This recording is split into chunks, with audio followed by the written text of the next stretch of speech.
오늘 당신의 마음은 안녕하십니까? 혹시 지금 이 영상을 보고 계신 당신은 마음 어딘가에 두려움을 품고 살아가고 계시지는 않습니까? 뚜렷한 이유도 없는데 아침에 눈을 뜨면 불안한 느낌, 앞으로 어떻게 될지 모른다는 막막함, 혹시 잘못되는 것은 아닐까 하는 걱정이 하루 종일 마음 한켠을 무겁게 짓누르는 경험. 혹시 그런 마음이 드신 적이 있으십니까? 아니면 이런 두려움은 어떻습니까? 건강에 대한 두려움, 경제적인 미래에 대한 두려움, 사랑하는 사람을 잃을 것 같은 두려움, 내가 실패할 것 같다는 두려움, 혼자 남겨질 것 같다는 두려움. 두려움의 종류는 사람마다 다르지만 두려움이 우리 삶을 얼마나 무겁게 짓누르는지는 누구나 경험하는 것입니다. 우리가 살아가는 이 시대는 유독 불안하고 두려운 시대입니다. 하루에도 수십 가지의 걱정거리가 뉴스를 통해, 스마트폰을 통해, 주변 사람들의 말을 통해 쏟아집니다. 세상이 어디로 가는지 모르겠고, 내 삶이 어떻게 될지 모르겠고, 내일이 오늘보다 더 나을 것이라는 보장이 없는 것 같습니다. 그래서 많은 사람들이 두려움을 안고 살아갑니다. 그리스도인들도 예외가 아닙니다. 오늘 이 영상은 바로 그런 당신을 위해 준비되었습니다. 성경에는 놀라운 비밀이 있습니다. 하나님이 성경 전체에서 두려워하지 말라는 말씀을 365번 하셨다는 것입니다. 1년 365일 하루도 빠짐없이 하루에 한 번씩 두려워하지 말라고 하신 것입니다. 이것이 우연이라고 생각하십니까? 아닙니다. 이것은 하나님의 깊은 마음입니다.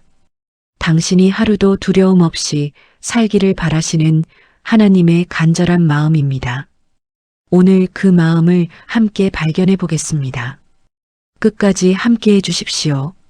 오늘 우리가 함께 나눌 이야기는 5가지입니다. 첫째, 두려움이 무엇이고 왜 이렇게 강력한지에 대한 이야기입니다. 둘째, 성경 속 인물들이 어떻게 두려움을 마주했는지에 대한 이야기입니다. 셋째, 하나님이 두려워하지 말라고 하신 진짜 이유에 대한 이야기입니다. 넷째, 두려움을 이기는 성경의 실제적인 방법들에 대한 이야기입니다. 그리고 다섯째, 두려움을 이기고 담대하게 살아가기 위한 오늘부터의 실천적인 걸음에 대한 말씀입니다. 먼저 두려움이 무엇이고 왜 이렇게 강력한지에 대해 이야기하겠습니다. 두려움은 인간에게 가장 원초적인 감정 중 하나입니다. 두려움은 우리를 보호하기 위해 하나님이 우리에게 주신 감정이기도 합니다. 뜨거운 것을 만지면 두려움이 생겨 손을 빼게 하고 위험한 상황에서는 두려움이 우리를 도망치게 만들어 생명을 지킵니다. 이런 의미에서 두려움은 하나님이 주신 선물입니다. 그런데 문제는 두려움이 그 본래의 역할을 넘어설 때입니다. 실제로 위험하지 않은 상황에서도 두려워하고 아직 일어나지 않은 일을 미리 두려워하고 두려움이 우리의 삶 전체를 지배하기 시작할 때 두려움은 더 이상 보호자가 아니라 감옥이 됩니다. 두려움의 감옥 안에 갇히면 새로운 것을 시도하지 못하고 사람들과 깊은 관계를 맺지 못하고 하나님이 주시는 기회를 놓치게 됩니다. 두려움이 이렇게 강력한 이유가 무엇입니까? 성경은 두려움의 뿌리에 대해 매우 분명하게 말합니다. 요한일서 4장 18절입니다. 사랑 안에 두려움이 없고 온전한 사랑이 두려움을 내쫓나니 두려움에는 형벌이 있음이라 두려워하는 자는 사랑 안에서 온전히 이루지 못하였느니라. 두려움의 반대는 용기가 아닙니다. 두려움의 반대는 사랑입니다. 온전한 사랑이 두려움을 내쫓습니다. 이것이 오늘 우리가 이야기할 핵심입니다. 두려움은 사랑의 결핍에서 옵니다. 하나님의 사랑을 충분히 경험하지 못할 때 우리는 두렵습니다. 하나님이 나를 돌보신다는 것을 확신하지 못할 때 우리는 불안합니다. 하나님이 내 편이라는 것을 알지 못할 때 우리는 세상의 모든 것이 두렵습니다. 반대로 하나님의 사랑을 온전히 경험할 때 두려움은 사라지기 시작합니다. 또한 두려움은 미래에 살기 때문에 옵니다. 두려움은 항상 아직 일어나지 않은 일에 대한 것입니다. 지금 이 순간에는 아무 문제가 없는데 앞으로 어떻게 될지 모른다는 생각이 두려움을 만듭니다. 예수님은 마태복음 6장 34절에서 이렇게 말씀하셨습니다. 그러므로 내일 일을 위하여 염려하지 말라. 내일 일은 내일이 염려할 것이요 한날의 괴로움은 그날로 족하니라. 내일 일을 내일에 맡기고 오늘 이 순간에 집중하는 것. 이것이 두려움에서 벗어나는 첫 번째 열쇠입니다. 이제 성경 속 인물들이 어떻게 두려움을 마주했는지에 대해 이야기하겠습니다. 성경에서 두려움을 경험한 사람들은 어떤 사람들이었을까 생각해 보셨습니까? 믿음이 약한 사람들만 두려워했습니까? 아닙니다. 성경의 가장 위대한 인물들도 두려움을 경험했습니다. 그리고 그들이 그 두려움을 어떻게 마주했는지가 우리에게 두려움을 이기는 법을 가르쳐 줍니다. 먼저 엘리야의 이야기를 하겠습니다.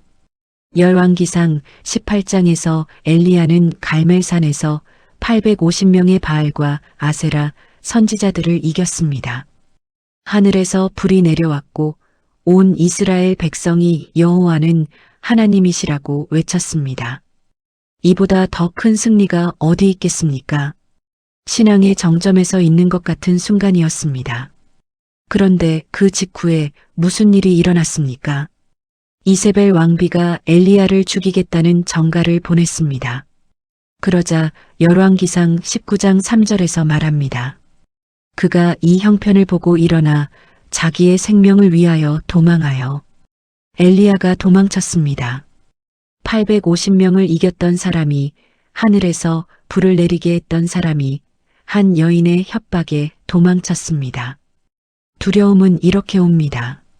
가장 강한 것 같은 순간 이후에 가장 지쳐있는 순간에 두려움은 파고듭니다. 엘리야는 광야로 도망쳐서 로뎀 나무 아래 앉아 죽기를 구했습니다. 더 이상 살고 싶지 않다고 했습니다. 그때 하나님은 어떻게 하셨습니까? 책망하지 않으셨습니다. 열왕기상 19장 5절입니다. 천사가 그를 어루만지며 이르되 일어나서 먹으라 하는지라. 어루만지셨습니다. 먹을 것을 주셨습니다. 두려움에 지쳐 쓰러진 엘리야에게 하나님이 하신 첫 번째 일은 그를 어루만지시고 먹이시는 것이었습니다. 하나님은 두려워하는 우리를 책망하기 전에 먼저 돌보십니다. 그것이 하나님의 마음입니다. 다음으로 기드온의 이야기를 하겠습니다. 사사기 6장에서 하나님의 사자가 기드온에게 나타났을 때 기드온은 포도주 틀 안에 숨어서 밀을 타작하고 있었습니다. 미디안 사람들에게 들킬까봐 두려워서였습니다. 그때 하나님의 사자가 기드온에게 말했습니다. 사사기 6장 1에서 2절입니다. 여호와의 사자가 기드온에게 나타나 이르되 큰 용사여 여호와께서 너와 함께 계시도다. 큰 용사여. 숨어서 두려워하고 있는 사람에게 하나님은 큰 용사라고 부르셨습니다. 이것이 하나님이 우리를 보시는 방식입니다. 우리는 우리 자신을 볼 때 두려움에 떨고 있는 모습을 봅니다. 하지만 하나님은 우리를 보실 때 이미 이기게 될 용사의 모습을 보십니다. 하나님이 우리를 부르실 때 하나님은 현재의 우리를 보시는 것이 아니라 하나님의 손 안에서 만들어질 우리를 보십니다. 기드온은 하나님의 부름에 이렇게 답했습니다. 사사기 6장 15절입니다. 오 주여 내가 무엇으로 이스라엘을 구원하리이까 보소서 나의 집은 므낫세 중에 극히 약하고 나는 내 아버지 집에서 가장 작은 자니이다. 나는 가장 약하고 가장 작은 자라고 했습니다. 두려움에서 나오는 자기 비하였습니다. 그런데 하나님은 그 대답에 이렇게 말씀하셨습니다. 사사기 6장 16절입니다. 여호와께서 그에게 이르시되 내가 반드시 너와 함께 하리니 내가 미디안 사람 치기를 한 사람을 치듯 하리라 하시니라. 내가 반드시 너와 함께 하리니 두려움을 이기는 비결은 내가 강해지는 것이 아니었습니다. 하나님이 함께 하신다는 것이었습니다. 베드로의 이야기도 빠질 수 없습니다. 마태복음 14장에서 예수님이 물 위를 걸으시는 것을 보고 베드로가 물 위를 걷겠다고 했습니다. 예수님이 오라고 하시자 베드로는 물 위로 걷기 시작했습니다. 얼마나 놀라운 일입니까? 사람이 물 위를 걸었습니다. 그런데 마태복음 14장 30절입니다. 바람을 보고 무서워 빠져가는지라 소리질러 이르되 주여 나를 구원하소서 하니 바람을 보고 무서워했습니다. 예수님을 바라볼 때는 걸었는데 바람을 바라보자 빠지기 시작했습니다. 두려움은 항상 예수님에게서 시선을 돌릴 때 찾아옵니다. 두려움의 대상을 바라볼 때 우리는 가라앉습니다. 예수님을 바라볼 때 우리는 걷습니다. 예수님은 빠져가는 베드로의 손을 즉시 잡으시며 말씀하셨습니다. 마태복음 14장 31절입니다. 예수께서 즉시 손을 내밀어 그를 붙잡으시며 이르시되 믿음이 작은 자여 왜 의심하였느냐 하시고 즉시 손을 내미셨습니다. 빠지기를 기다리지 않으셨습니다. 소리치자마자 즉시 손을 내미셨습니다. 우리가 두려움에 빠져 주님을 부를 때 주님은 즉시 손을 내미십니다. 이것이 두려움 속에 있는 우리에게 주님이 하시는 일입니다. 이제 세 번째 이야기로 넘어가겠습니다. 하나님이 두려워하지 말라고 하신 진짜 이유에 대한 이야기입니다. 하나님이 성경 전체에서 365번이나 두려워하지 말라고 하신 이유가 무엇일까요? 그것은 단순히 강해지라는 명령이 아닙니다. 하나님이 두려워하지 말라고 하실 때마다 그 말씀 뒤에는 항상 이유가 따라옵니다. 그 이유가 무엇인지 함께 살펴보겠습니다. 이사야 41장 10절입니다. 두려워하지 말라. 내가 너와 함께함이라. 놀라지 말라. 나는 내 하나님이 됨이라. 내가 너를 굳세게 하리라. 참으로 너를 도와주리라. 참으로 나의 의로운 오른손으로 너를 붙들리라. 두려워하지 말라. 왜냐하면 내가 너와 함께함이라. 두려워하지 말아야 하는 이유는 내가 강해졌기 때문이 아닙니다. 하나님이 함께 하시기 때문입니다. 두려워하지 말라. 왜냐하면 나는 내 하나님이 됨이라. 두려워하지 말아야 하는 이유는 상황이 좋아졌기 때문이 아닙니다. 하나님이 내 하나님이시기 때문입니다. 이 말씀을 하나하나 천천히 보십시오. 굳세게 하리라. 도와주리라. 오른손으로 붙들리라. 세 가지 약속입니다. 굳세게 하시겠다고 하셨습니다. 힘을 주시겠다는 것입니다. 도와주시겠다고 하셨습니다. 혼자 싸우게 하지 않으시겠다는 것입니다. 오른손으로 붙들겠다고 하셨습니다. 절대로 놓지 않으시겠다는 것입니다. 이 세 가지 약속이 있는데 두려울 이유가 있습니까? 로마서 8장 31절입니다. 그런즉 이 일에 대하여 우리가 무슨 말하리요? 만일 하나님이 우리를 위하시면 누가 우리를 대적하리요? 하나님이 우리를 위하시면 누가 우리를 대적하겠습니까? 하나님이 내 편이신데 누구를, 무엇을 두려워해야 합니까? 직장을 두려워해야 합니까? 경제적 어려움을 두려워해야 합니까?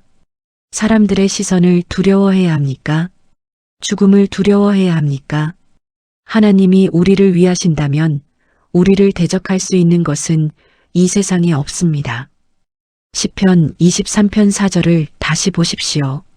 내가 사망의 음침한 골짜기로 다닐지라도 해를 두려워하지 않을 것은 주께서 나와 함께 하심이라. 주의 지팡이와 막대기가 나를 안위하시나이다. 사망의 음침한 골짜기입니다. 이보다 더 무서운 곳이 있겠습니까? 그런데 다윗은 그 자리에서도 두려워하지 않겠다고 고백합니다. 왜입니까? 주께서 나와 함께 하시기 때문입니다. 두려움을 이기는 비결은 환경이 바뀌는 것이 아닙니다. 하나님이 함께 하신다는 것을 아는 것입니다. 하나님이 두려워하지 말라고 하신 진짜 이유는 이것입니다. 두려움은 우리를 하나님에게서 멀어지게 만들기 때문입니다. 두려움이 클수록 우리는 하나님을 바라보는 것이 아니라 문제를 바라봅니다. 베드로가 예수님을 바라볼 때는 걸었지만 바람을 바라보았을 때 빠진 것처럼 두려움은 우리의 시선을 하나님에게서 돌립니다. 하나님은 우리가 두려움이 아니라 하나님을 바라보기를 원하십니다. 그래서 365번 하루도 빠짐없이 두려워하지 말라고 하십니다. 이제 네 번째 이야기로 넘어가겠습니다. 두려움을 이기는 성경의 실제적인 방법들에 대한 이야기입니다. 두려움을 이기는 첫 번째 방법은 말씀으로 두려움에 맞서는 것입니다. 예수님이 광야에서 마귀에게 시험을 받으셨을 때 예수님은 어떻게 하셨습니까? 마태복음 4장을 보면 예수님은 모든 시험에 기록되었으되라고 말씀하시며 성경 말씀으로 응수하셨습니다. 두려움도 마찬가지입니다. 두려움이 찾아올 때 우리 생각으로 싸우면 집니다. 우리의 감정으로 싸우면 집니다.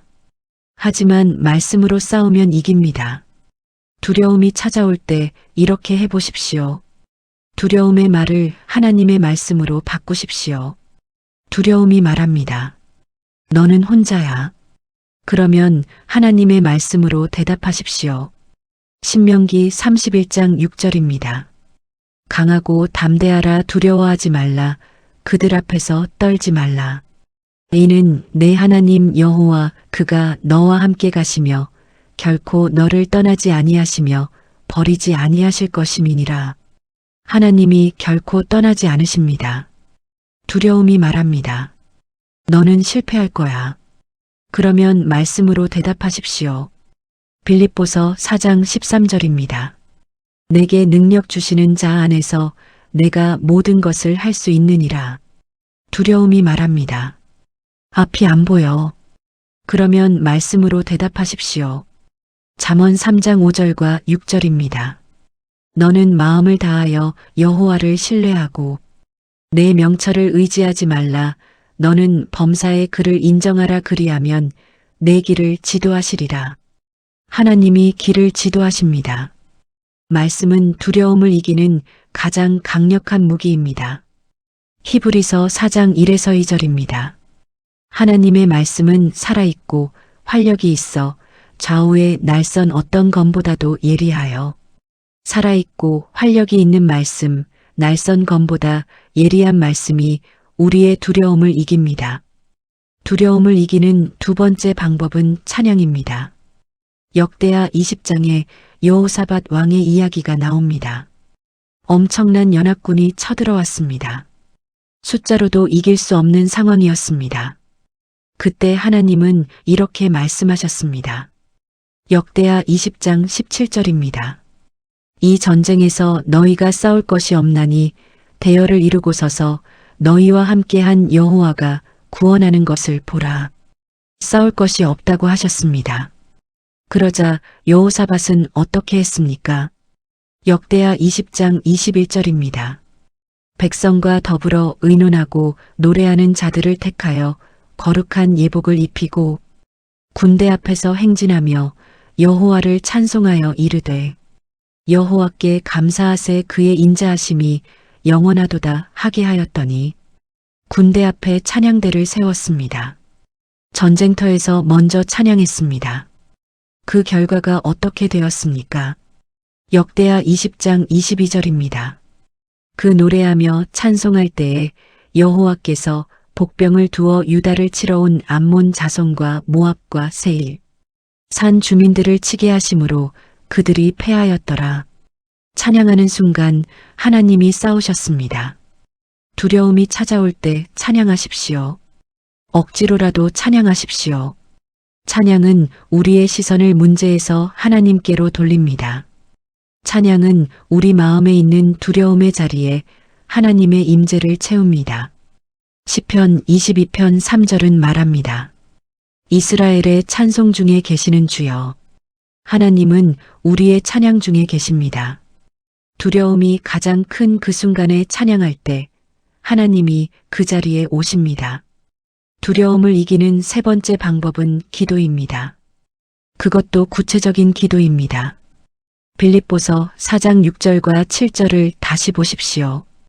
아무것도 염려하지 말고 다만 모든 일에 기도와 간구로 너희 구할 것을 감사함으로 하나님께 아뢰라. 그리하면 모든 지각에 뛰어난 하나님의 평강이 그리스도 예수 안에서 너희 마음과 생각을 지키시리라. 아무것도 염려하지 말고 기도하라고 하셨습니다. 그러면 모든 지각에 뛰어난 하나님의 평강이 마음과 생각을 지키신다고 하셨습니다. 평강이 마음을 지킨다는 표현이 얼마나 아름답습니까? 두려움이 들어오지 못하도록 평강이 마음 문을 지킨다는 것입니다. 기도할 때 막연하게 두려워하지 않게 해달라고 기도하지 마십시오. 구체적으로 기도하십시오. 지금 내가 두려워하는 것이 무엇인지 하나님께 이름을 불러 말씀드리십시오. 하나님, 저는 지금 이것이 두렵습니다. 이 두려움을 당신 앞에 내려놓습니다.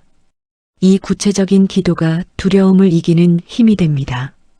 두려움을 이기는 네 번째 방법은 공동체입니다. 두려움은 혼자일 때 더 커집니다. 혼자 방에서 두려움과 씨름하면 두려움은 점점 커집니다. 하지만 믿음의 공동체 안에 들어가면 두려움은 작아집니다. 전도서 4장 1에서 2절입니다. 한 사람이면 패하겠거니와 두 사람이면 능히 당하나니 세 겹줄은 쉽게 끊어지지 아니하느니라. 혼자면 패하지만 함께하면 당합니다. 세 겹줄은 쉽게 끊어지지 않습니다. 공동체 안에서 함께 기도하고 서로의 두려움을 나누고 함께 말씀을 붙잡을 때 우리는 두려움을 이깁니다. 두려움을 이기는 다섯 번째 방법은 하나님의 과거 신실하심을 기억하는 것입니다. 시편 77편 11절과 1에서 2절입니다. 내가 여호와의 행하신 일들을 기억하며 주께서 옛적에 행하신 기이한 일들을 기억하리이다. 또 주의 모든 일을 작은 소리로 읊조리며 주의 행사를 깊이 생각하리이다. 하나님이 과거에 행하신 일들을 기억하는 것이 두려움을 이기는 방법입니다. 하나님은 홍해를 가르셨고 광야에서 만나를 내리셨고 사자굴에서 다니엘을 지키셨고 풀무불에서 새 청년을 보호하셨습니다. 그리고 당신의 삶에서도 하나님은 신실하셨습니다. 그 신실하심을 기억하십시오. 과거에 함께하신 하나님이 오늘도 함께하십니다. 이제 마지막 이야기입니다. 두려움을 이기고 담대하게 살아가기 위한 오늘부터의 실천적인 걸음에 대한 말씀입니다. 오늘부터 두려워하지 말라는 말씀 한 구절을 외우십시오. 이사야 41장 10절을 권해드립니다. 두려워하지 말라. 내가 너와 함께함이라. 놀라지 말라. 나는 내 하나님이 됨이라. 내가 너를 굳세게 하리라. 참으로 너를 도와주리라. 참으로 나의 의로운 오른손으로 너를 붙들리라. 이 말씀을 매일 아침 소리 내어 읽으십시오. 두려움이 찾아올 때마다 이 말씀을 선포하십시오. 말씀은 선포될 때 더 강해집니다. 이번 주 동안 두려움 일기를 써보십시오. 두려움이 찾아올 때마다 적어보십시오. 나는 지금 무엇이 두렵다. 그리고 그 옆에 하나님의 말씀을 적으십시오. 이 두려움에 하나님이 하시는 말씀은 무엇인가? 그 말씀을 찾아서 함께 적으십시오. 두려움을 말씀으로 하나하나 이기는 훈련을 하십시오. 매일 저녁 하나님의 신실하심 세 가지를 감사 기도로 드리십시오. 오늘 하루 중에 하나님이 함께 하셨던 순간 세 가지를 찾아보십시오. 작은 것이어도 됩니다. 그 감사가 쌓일수록 두려움은 설 자리를 잃습니다. 사랑하는 여러분, 오늘 우리는 두려움을 이기는 성경의 비밀에 대해 이야기했습니다. 하나님이 365번 두려워하지 말라고 하신 것은 당신이 1년, 365일 하루도 두려움 없이 살기를 원하시는 하나님의 마음이었습니다. 두려움을 이기는 비결은 환경이 바뀌는 것이 아니라 하나님이 함께 하신다는 것을 아는 것이었습니다. 말씀으로, 찬양으로, 기도로, 공동체로, 그리고 하나님의 신실하심을 기억함으로 우리는 두려움을 이길 수 있습니다. 기드온은 두려움에 숨어 있었지만 하나님의 부르심을 받아 큰 용사가 되었습니다. 베드로는 물에 빠졌지만 예수님의 손을 잡고 다시 걸었습니다. 엘리야는 로뎀 나무 아래 쓰러졌지만 하나님의 어루만지심으로 다시 일어났습니다. 당신도 할 수 있습니다. 하나님이 함께 하시기 때문입니다. 함께 기도하겠습니다. 하늘에 계신 아버지 하나님, 지금 이 영상을 보고 있는 모든 분들 중에 두려움을 안고 살아가는 분들이 계십니다. 뚜렷한 이유도 없이 불안한 분들이 계십니다. 건강이, 미래가, 관계가, 경제가 두려운 분들이 계십니다. 주님, 지금 이 순간 그 두려움의 자리에 주님의 임재를 부어주시옵소서. 두려워하지 말라. 내가 너와 함께 함이라 하신 주님의 약속이 이분들의 마음에 살아 역사하게 하소서. 오른손으로 붙들어 주신다고 하셨으니 그 손길을 느끼게 하소서. 두려움이 찾아올 때마다 주님의 말씀이 떠오르게 하시고 그 말씀으로 담대하게 살아가게 하소서. 예수 그리스도의 이름으로 기도드립니다. 아멘. 하나님의 담대함과 평강이 여러분의 매일 위에 가득하시기를 축복합니다. 이 영상이 위로와 힘이 되셨다면 좋아요와 구독 부탁드립니다. 다음 영상에서 만나요.